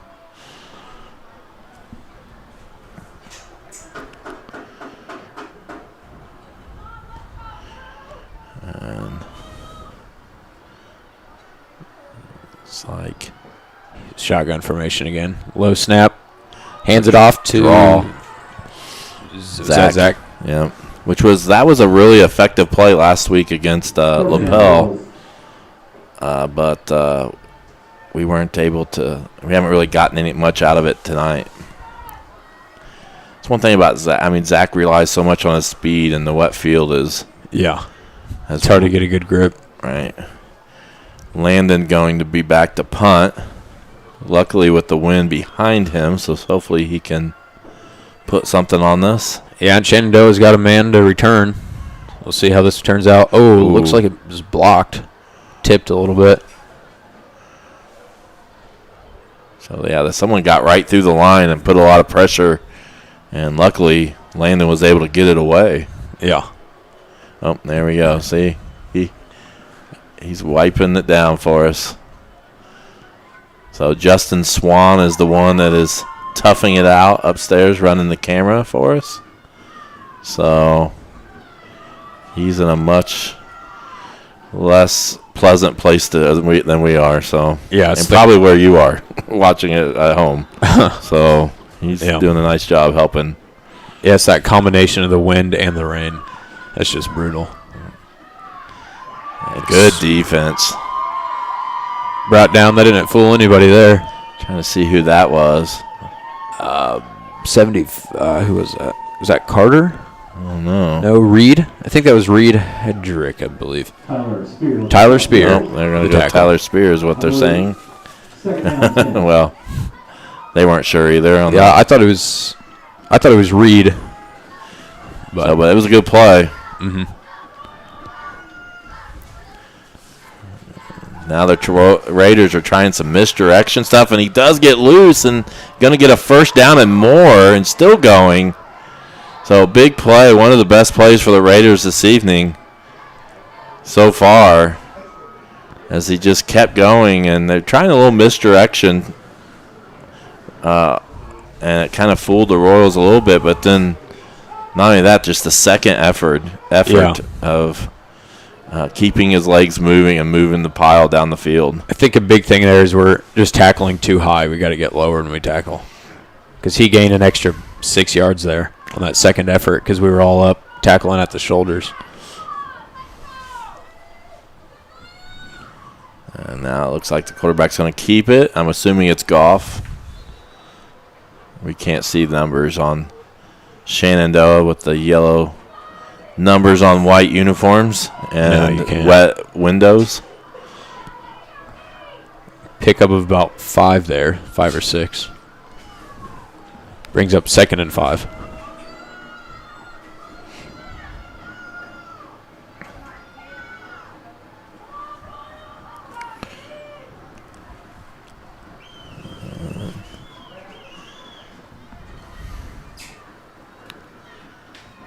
Shenandoah, shotgun formation. Takes a snap. Looks to just do a quarterback keeper right up the middle.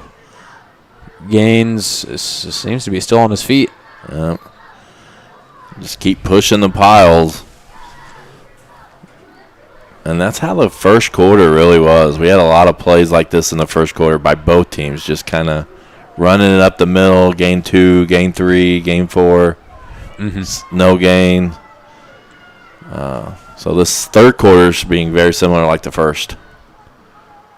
Looks like he's just going to go straight up the middle, just try to jump over or go through it. I don't know how far he got on that. They are. He got the first, but looks like he's going to give it to him. Yeah, they're already moving the chains.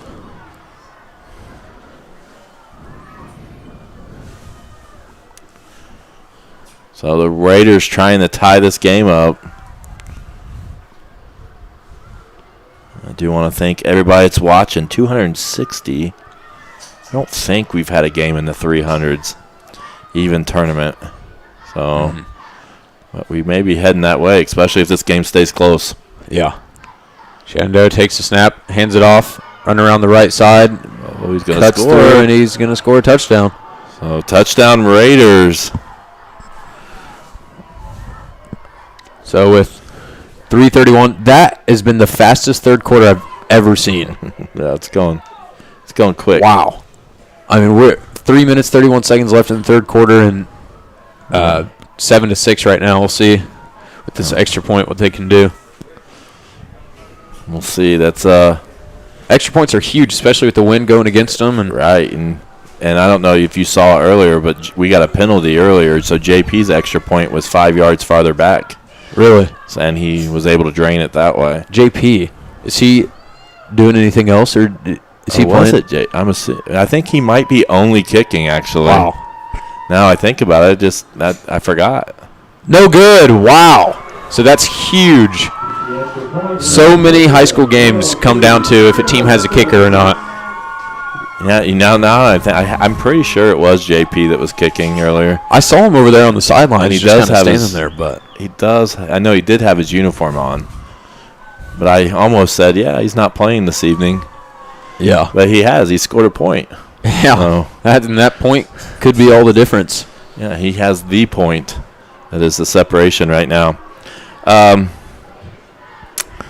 Let's just look at that tournament bracket we were talking about. Northeastern has the bye. Heritage Christian and Winchester, at last check, Heritage Christian was winning that easily. Check the Cecina game. We'll see. 26-7, Cecina's leading Centerville in the fourth quarter. And what was that? 26-7, Cecina's winning in the fourth quarter. So, looks like we're getting ready to have the kickoff. I'll try to have scores up at next moment. We're a little bit later than everybody else because of the lightning delay early on. Catching up, though, with this fast third quarter. And Oh, an an onside onside kick kick. and recovered just barely, I Well, believe, we'll by the see. Royals. Nobody's made a signal yet. I thought we got on it. Yeah. Is that going to make it worse for you? No, it's fine. It's not good. I'm trying to. Here we go. See a little better. So the Royals do get it. Mount Vernon leading Richmond 35-0. Knightstown leading, or actually defeating Hagerstown 22-6. Pendleton all over Greenfield Central 42-0. Oh. That's really not a whole lot of Twitter updates this evening. Nobody wants to get their phones out, I don't think, in the rain. Huh. I don't blame them. Yeah, that's a good pickup on first down. Pick up about 5 by Zach Arnold. Zach Arnold's really been the go-to guy. Not a whole lot of passing this game for obvious reasons. Right. The wind, the rain. So. And we wondered after the injuries last week, we had we had Caden and Cole and JP all injured. All their right shoulders, I believe. And they're all participating in some way this evening. Mm-hmm. Zach, another run. Bro. I thought he was going to break 3. But that was a good run for a first down and more. We're going to need those kind of runs. Yeah, that was a good pickup. And I feel like we need to get Cole involved in some way. Yeah, Zach's got to just be absolutely exhausted, and here he comes. Oh. And he seems to be, I don't know if he's just cold or limping. I don't know. I hate when they hold that arm out like that. Yeah, that's exactly how Caden's looked. It was just kind of limp on the side. And Jenna's looking at him. So you got to think that Johnson's probably going to come in. Or we may call a timeout here to get reorganized. Because like you mentioned, Zach Arnold's been everything to this point in this game. I do want to mention Daniel Campbell's going to be participating in the semi-state cross-country meet tomorrow morning. Hopefully better weather than it is right now. So good luck to Daniel in the semi-state at Shelbyville.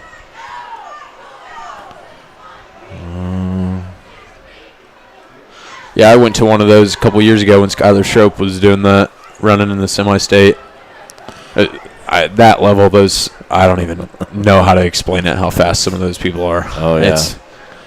Running almost 3 miles, what is it, 3.1 miles, that's 5K, right? We've got somebody else getting checked out here, or maybe just wrapped up, so that's not what we need. That's what happened last week, is just injuries in the second half just started piling up, and we just couldn't recover. Injuries, and I believe we're still without Hunter Knudsen and Wes Kane, I believe. Yeah. So hopefully we can win this game and they'll be back next week. And here we go. It's going to be Jacob Johnson now at running back. It looks like Ashton Smitty's out there now at receiver. Yep, and first down and 10. This is really big here that I think we need to score before the end of the quarter so we don't have to be going. Oh, he's slipping. Johnson looked like he had a little opening, but he just slipped and fell. He's in the, like you mentioned earlier, the muddiest part of the field right now. Yeah. But, when we switch directions at the end of the quarter, that's huge. So we really need to take advantage of, there's still wind and rain going that way for sure. So we need to take advantage of it with it blowing that way, the direction we're going.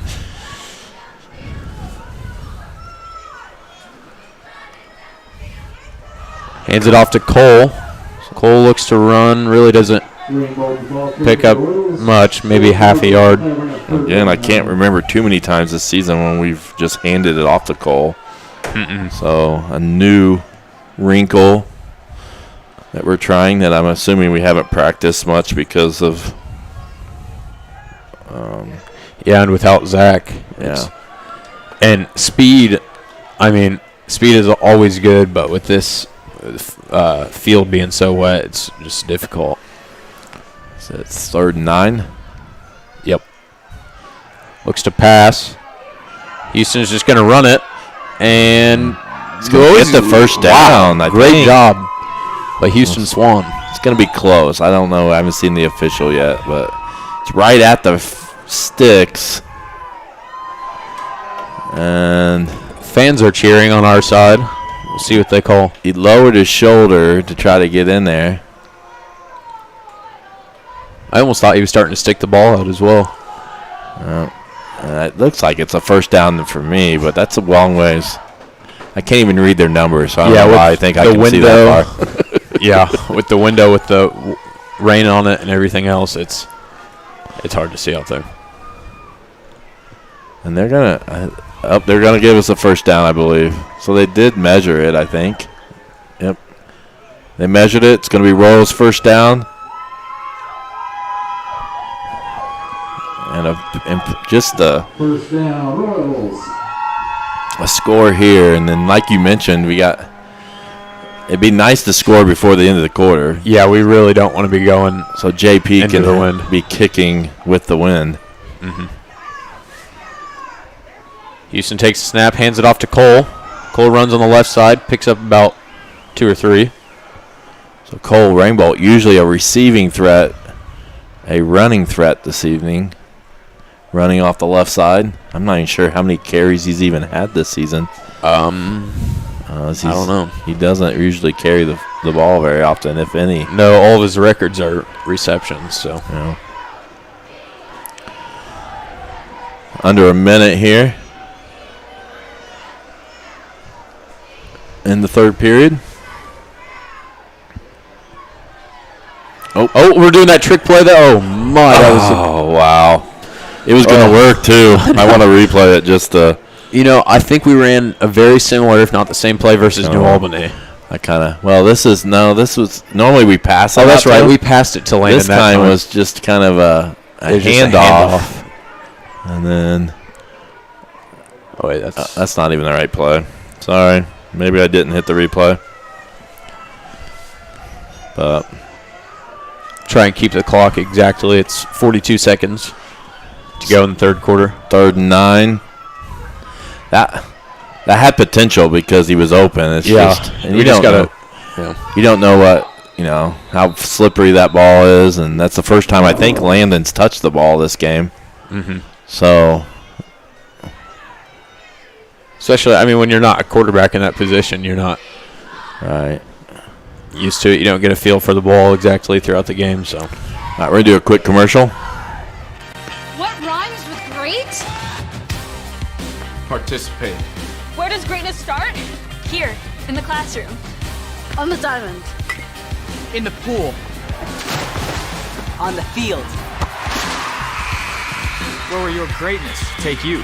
To better grades. To more friends. Yeah! Be great. Participate.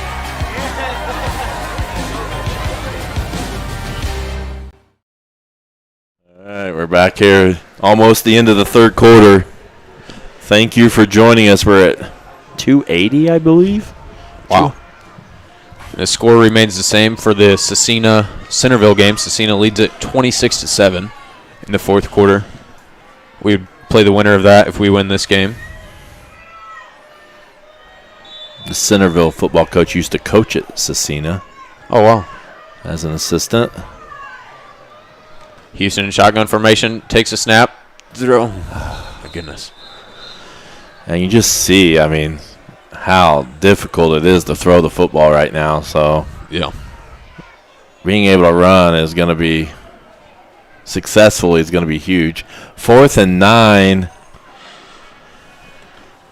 I don't think punting would really. We're already this far down the field. Especially at the point of the really slick part of the field. If we want to give them the ball around there, that'd be great. And our punt last time was. It only went about had a little bit yards. of risk to it. It felt like. Yeah. Throw it deep and see what you get. Oh, that's all right. It's like a punt. Yeah. Take him down. That's all right. So that's just like a punt there. So that's, like I said, throw deep, see what you get. And it might have even been better than a punt. So let's see. Zach Arnold went out. Where's he at right now? I don't know. I haven't seen him back out on the field. And just got to look for the muddy jersey. Yeah. I don't know if he's been playing defense tonight or not. Yeah, he was. I remember seeing him on the field for defense for a little bit, I thought. But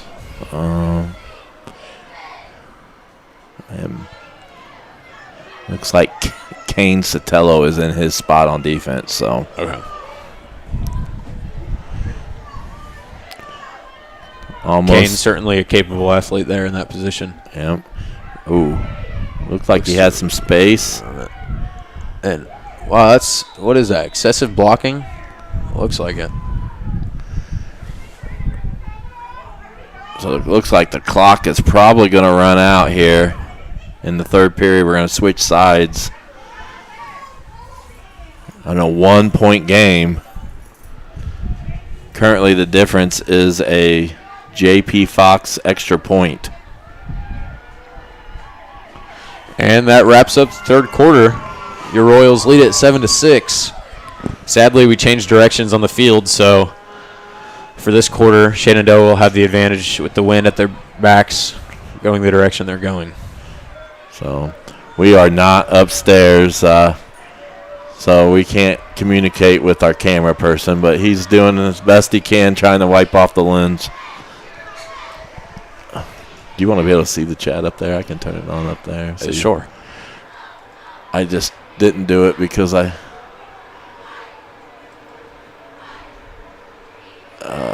are you doing that? Well, maybe I won't be able to. It's not working right. All right. Competitive game so far, real low scoring. It's kind of what you'd expect on a cold, rainy, windy night. If you remember, the 2019 game last year, we first round of sectionals? No. Or second? Last year when we played Shenandoah at Shenandoah during the season, it was a 14-12 game. The difference was a 2-point conversion in a really bad weather game where neither team could pass, just like this. So it seems like these Shenandoah Eastern Hancock games in October tend to have bad weather. Yeah. And the Raiders hand it off. Looks like he's got field. It's going to be a first down. And the Raiders starting to get some momentum here. Oh, and he's down. I'm not sure who it is, the running back, but he gets up real slow.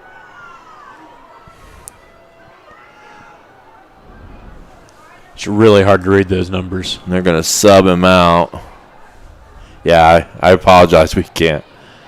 That we can't call out the names very well. We're just assuming Goff is the quarterback. And then after that, I don't know. Yeah. Goff, shotgun formation, motion, hands it off. Shenandoah player run around the left side. And they almost broke free there. Oh, wow, yeah. If he could have kept his feet under him a little bit, he had a lot of open space. So 2 good runs in a row for the Raiders as they start to get something going. I apologize on the clock. We're at 11:02 right now on the time. There we go. Oh, and that was interesting. So I don't know if you saw that play, but nobody moved. Only the quarterback. I missed it. I was messing with the clock. The line did not move. Like they just sat still. Trickery. They just sat still, and the quarterback grabbed it, handed it to the running back, and the running back ran over there by himself. That was an interesting play. That picked up enough for a first down. So a real big momentum change if you're with us during the third quarter. Zach Arnold came out. I don't know where. I haven't seen him on the field or on the sidelines. Oh, shoot. Oh, and he's going to go. Oh. He's going. Nobody's going to catch him, and the Raiders are going to take the lead as he slides into the end zone. Raiders take the lead 7-12. Oh, wait a minute. Oh, there's a flag. That's good news. All right.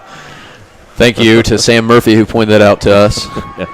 It's so, we have such bad vision in here that we can't even see the yellow flags. Yeah, so if your heart stopped for a second when you saw that play and then you heard us say there's a flag, we're right there with you. Yes, Cameron Wise is the one that is announcing with me. So his second game in a row he's helped us out. I'm not sure what the penalty was, but I think it's a 5-yard penalty. And that's Holding. a game-changing type that's penalty huge. right there. That's huge. I mean, when we went to Monroe Central, we had a couple of those where we made big plays like that. JP had a long 60-some yard run, and it called back just similar to that. So Royals keep the lead for now. Shotgun formation, motion. Quarterback keeps it, looks to run, and he's swallowed up by a plethora of Royals. Not sure who made that tackle. It was definitely a group effort. Reed Hedrick gets credit.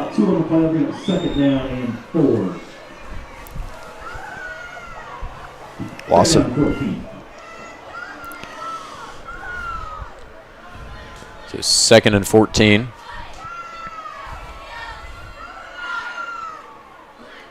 Hands it off, runs it up the middle, and started to break free. Pickup of around 8 there. Something about the Shenandoah players right now feel like they're getting their feet under them a little bit. I think the rain may have stopped, but I think the rain may have stopped, and they look just a little bit quicker than they did earlier on. Yeah. Similar to, I remember the lapel game, guys, they would run. It's not that big of a difference. I mean, those lapel running backs, I mean, they would just get through, and we just couldn't tackle them. They would just bounce off. But it's similar. They're definitely gaining more yards, and they're going to be pushed for a first down. So that's just moving the pile, getting the first down, being able to persevere through that holding penalty early on. That's really big there, too. I mean, more times now coming off the clock. Yep. And we really need to hold him here. Yeah, now you're seeing the momentum shift a little bit in the Raiders' favor. It's like another good run. You know you weren't here earlier, but I was talking about how just earlier in the game where it seems like when Goff runs, he's just always moving forward. Doesn't when he gets hit, he's not going backwards.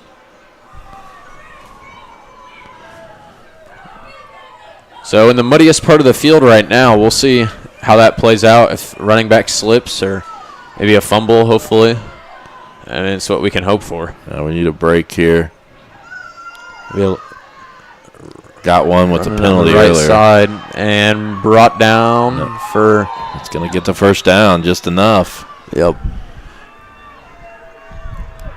So the Raiders really marching up the field right now, and we don't seem to have an answer to stop them right now. Yeah, it's.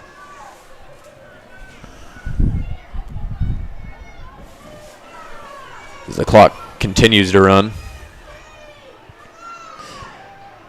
Having most of their success off the left side, it seems like.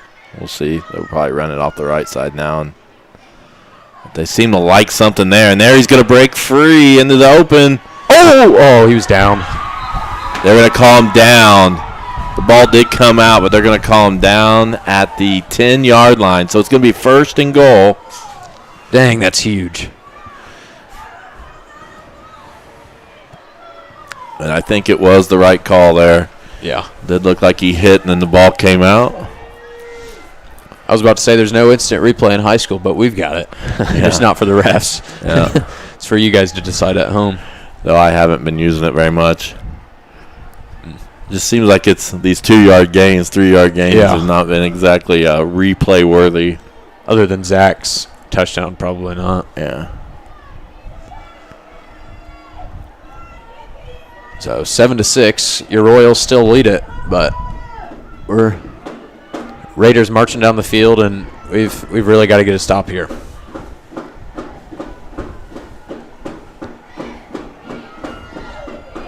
See if we can hold them just like we did before the half in the other end zone. I'm guessing they're gonna. Okay, he's gonna run it, and wow, how did he break free from that sort of? Yeah, it looked like he was going to get tackled for a loss. He bounced off and went forward and gained about 2 or 3. Now we're looking at 3rd and 3. So a stand here is everything. Got to think. As time continues to run. 6:22.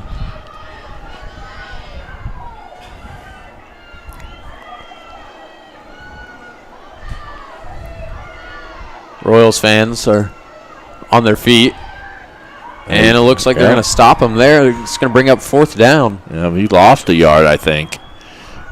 Or maybe no gain.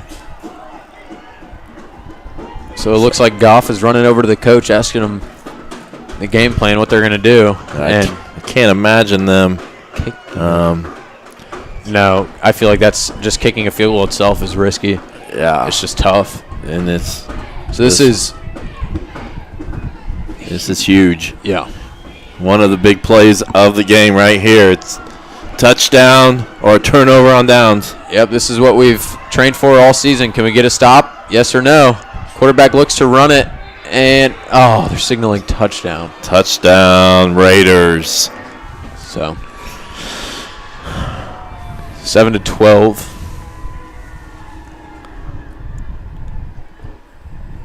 There's not a flag to bail us out this time, so yeah. I'd imagine they'd be going for 2. Yeah.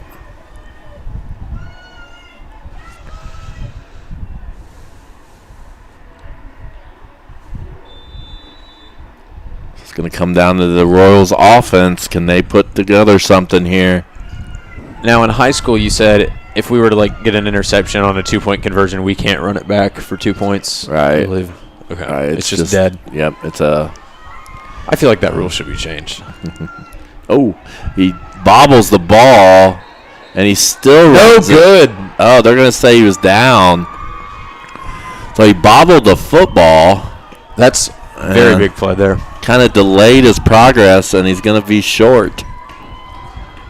Well, a lot of the Raiders thought he was in, but they're going to call him down. Now, this next 5.5 minutes is really going to be a test on how tough we are. I mean, we've got some injuries. We've got some guys out from just quarantine. We've got, it's a cold, rainy night. We're going against the wind. Going against the wind. All odds, it's just really going to be a test on how tough we are and to see where we've come along this year. So, we're over 300, which is the best we've had at any live stream. Any sport. Feel free to share it with your friends, family, relatives. Big 5 minutes here. As this fall season starts to wind down, we're going to be switching. I'll be moving into coaching, and Coach Gallion will be moving in and doing some of the live streaming for winter sports. So, hopefully we'll be doing some girls basketball games here real soon. Huh? That's good. Camera's looking pretty good, vision-wise. Yeah. We have some issues with this. We were messing around with it before the game, trying to improve the quality, and we think our camera is not producing the quality it should be. So, Pell kicks it off. Picked up by Caden Sutello. And Royals are going to need to go 66 yards or so, 67 yards or so. Sounds about right. To try to get themselves back in this game.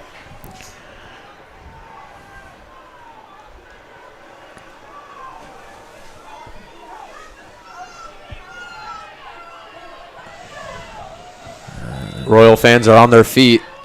At least a good portion of them are. Jacob Johnson, the senior in the backfield. Oh. Fumble. Okay, Houston picks it up. Looks to run. And he's just tackled by a group of Raiders. So, again, a bad start just on the snap. Mishandled snap. And we've really got to move. I mean, we're wasting precious time here. As you see it go down much faster on your screen.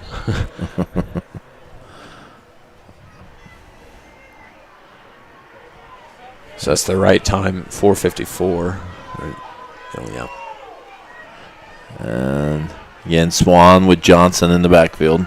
This brings up 2nd down, 14. Shotgun formation. Hands it off to Jacob Johnson. Breaks a tackle. Picks up about, what did you say there, a few yards there? I couldn't tell. He got about the yardage we lost on the previous play, a little bit more. So 3rd and 8, 3rd and 9. Got to pick up at least half of this. Yeah. Give yourselves a chance. The wind blowing against us a little bit. And I still don't see Zach out there, so I don't know. Hand it off to Caden. No, that's not Caden. That's Cole. It actually got considered a pass. He tossed it forward to him. That's been a strong play for us early on in the season that we haven't used much lately. It's going to be 4th and about 4. Big play. Yeah. This really, maybe we can try and draw him off sides here. He was trying to draw him off sides. Makes you wonder, well, need those timeouts, but. Yeah. Takes a snap, looks to pass it. Oh, and it's caught. Landon O'Neal catches it for the 1st down.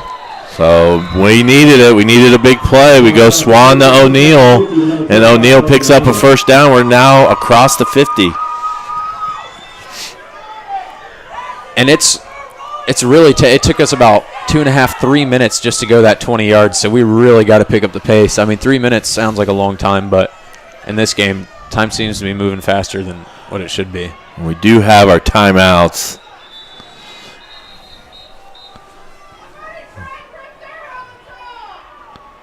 But you don't really want to use them too early here.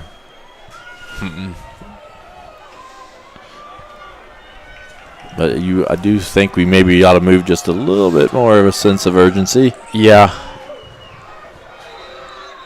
So, referee's signaling something. I think he was. I don't know what he's doing. They're going to stop the clock for I don't know what it is here. Well, it's still running on the scoreboard, so I don't. Yeah, he blew the whistle, which definitely took off a solid 15 more seconds than it should have. And this referee, I think, is going to fix it coming in. At least they should. So they're going to figure this out. There's like an official pointed at one of the Shenandoah players, like he had a shoe untied or there was something that was. And everybody just kind of stopped and looked over at the official. 2:49 is what they put. And then they started it, so it's already running. Okay. Shotgun formation. Going to look to take the snap. Houston hands it off. Cole, keep going. Keep pushing. Well, I'm not so sure I agree with that. I mean, I think we got to run to the far side of the field. I mean, we don't have anywhere to go on the short side. Yeah, but I think I'm not sure who's on our line on each side. All right, we got to really pick up the sense of urgency. 3rd and about 6. I apologize on the clock. We're at 2:10. I'll definitely keep saying it out loud for you guys. Shotgun, another run that side. Cole's got going to get the 1st down, and he gets out of bounds, it looks. Good looks play. like. That's a good run there by Cole, and Cole put in a position he doesn't normally do as a running back. And nice job by the line opening up a hole there. He picks up the 1st down. 2 minutes to play, exactly. There you go. Royals down by 5. They are going against the wind, so even if they got close enough to attempt a field goal, it would be tough. Yeah. Houston, oh my gosh. Oh, yes! Open. He's going to run. And he's okay. He's out of bounds. Going to go out of bounds. A pickup of around 20. So he bobbled the football to start with, and then just nice hole. Similar looking play that Cole ran through a hole just like that. Great blocking by Landon O'Neill and Caden Sutello. And the left side of the line there looks like maybe Hedrick and Knudsen. Yeah, the unsung heroes really in the game. Making the big plays, blocking. And they seem to like that direction because we keep running behind Knudsen and Hedrick. I'm not so sure. We might want to use a timeout soon. We have all three of them. Yeah, but you don't want to give too much time. So minute. The crowd is yelling, but the coaches know what they're doing there. They got plenty of time in this situation with the timeouts they have. Houston does the exact same play to Cole. Really gets nowhere on that.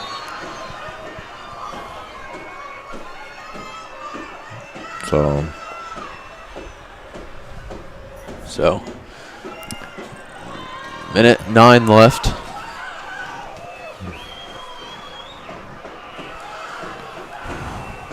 Shotgun formation. Houston takes a snap. Looks to pass. Oh, my gosh. Nothing on that one. That was just... Stop the clock, but that brings... Fourth down. Fourth and 7. So... It's your season right here. Yeah, it's a do-or-die play. The wind just looks like it just started to pick up as well as the rain again. Looking over at the lights, and I can see it.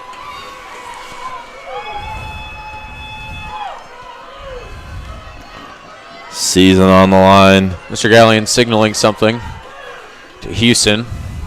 Looks like we're going to look to pass here. Jacob Johnson's responsibility, I think, is just going to be to protect the... Yep. Looking to pass. Oh, my. It's going to be off. It's going to be incomplete, and the Raiders are going to take over on turnover on downs.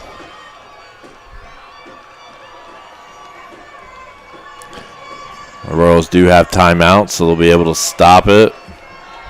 So there's, I believe they do, but they, I think they have their timeouts. So there's a slight chance that they could get the ball back, but it wouldn't be much time left. First down, so a first down would end it. They may just victory formation it. And maybe I miscounted our timeouts. I think we have enough to. So, okay. I don't remember us calling any timeouts this half. I think they need to waste about 14 seconds or so, 13 seconds. Yeah. At some point, or the Royals will at least get the ball back on a punt. Unless I've miscalculated.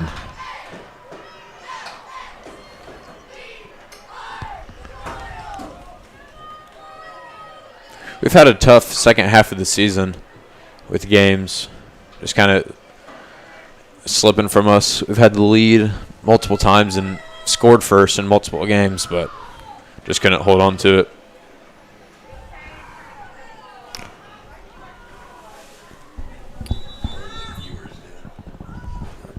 .340. Oh, wow. Well, Shenandoah needs it again, and so they said we did use a timeout right before the end of the third quarter. So yeah, because the clock's still running. So that's going to be Shenandoah's going to be able to run this out. 38-30 with this next snap, and the Royal season's going to come to close here tonight.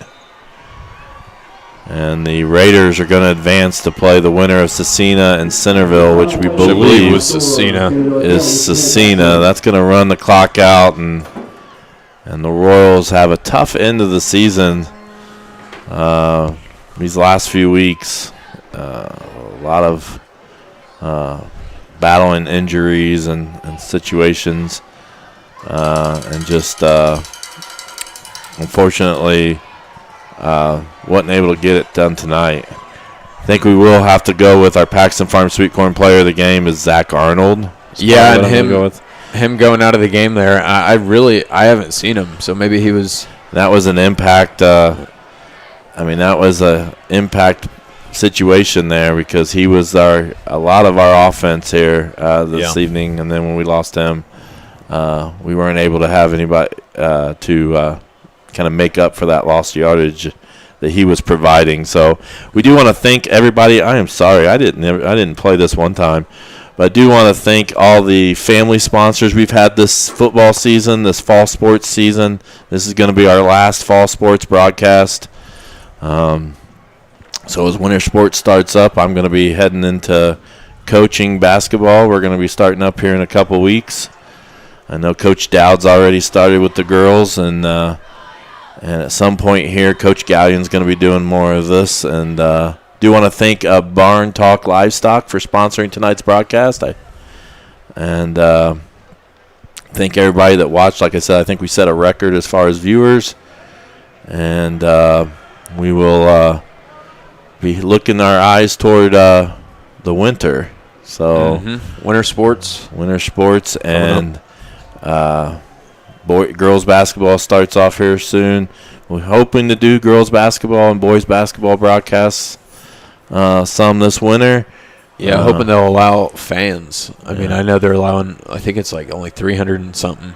Yeah, so it's going to be. That's one of the reasons why the family sponsorships even super important. So if you've enjoyed watching these live streams, consider giving to become a family sponsor. Give back for maybe some of that money you may have made up from not having to attend.